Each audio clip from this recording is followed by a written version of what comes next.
வர வர நம்ம பொழப்பு ரொம்ப மோசமாச்சு. தமிழுக்கு ஒரு டியூஷன், இங்கிலீஷுக்கு ஒரு டியூஷன், மேக்ஸுக்கு ஒரு டியூஷன், இப்படியே போன வாழ்க்கை என்ன வருது? யாரு? முஸ்தபா பாயா?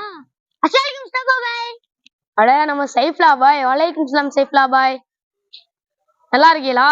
அல்ஹம்துலில்லாஹ், நான் நல்லா இருக்கேன் பாய். இங்கங்க ஒரு வாரம் பள்ளி போயிட்டே காணால. இந்த பாய் அரையாண்டு பரிச்சு வந்ததான் இருந்துச்சு. டியூஷன் போக மட்டும்தான் நேரமே இருக்கு. மாசாக்கு வரணும் பாய். கஷ்டப்பட்டு படிச்ச குர்ஆன் எல்லாம் மறந்து போச்சு பாய். மறந்துருச்சுன்னு சொல்லாதீங்க பாய். இல்லங்க, உண்மையில மறந்துருச்சுங்க. குர்ஆன் வசனம் மறந்துருச்சுன்னு சொல்றத மனிதர்கள் பேசக்கூடிய மிக மோசமான பேச்சுன்னு ரசூலுல்லாஹ் சொல்லிக்கிறார்கள். என்னங்க சொல்றீங்க? இப்படி ஒரு ஹதீஸ் இருக்கா? ஆமாங்க, இது சஹீஹ் புகாரில 5032வது செய்தியா பதிவு செய்யப்பட்டிருக்கு. நபி ஸல்லல்லாஹு அலைஹி வஸல்லம் அவர்கள் கூறினார்கள், என்ன குர்ஆன் வசனங்களை நான் மறந்துவிட்டேன் என்று ஒருவர் கூறுவதுதான் அவரின் வார்த்தைகளிலேயே மிகவும் மோசமான வார்த்தையாகும். வேண்டுமானால் மறக்கடிக்கப்பட்டுவிட்டது என்று அவர் கூறட்டும்.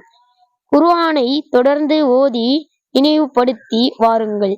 ஏனெனில் ஒட்டகங்களை விடவும் வேகமாக மனிதர்களின் நெஞ்சிலிருந்து குர்ஆன் தப்பிக்கக்கூடியதாகும் என அப்துல்லாஹ் இப்னு மஸ்ஊத் ரலியல்லாஹு அன்ஹு அவர்கள் அறிவிக்கின்றார்கள்.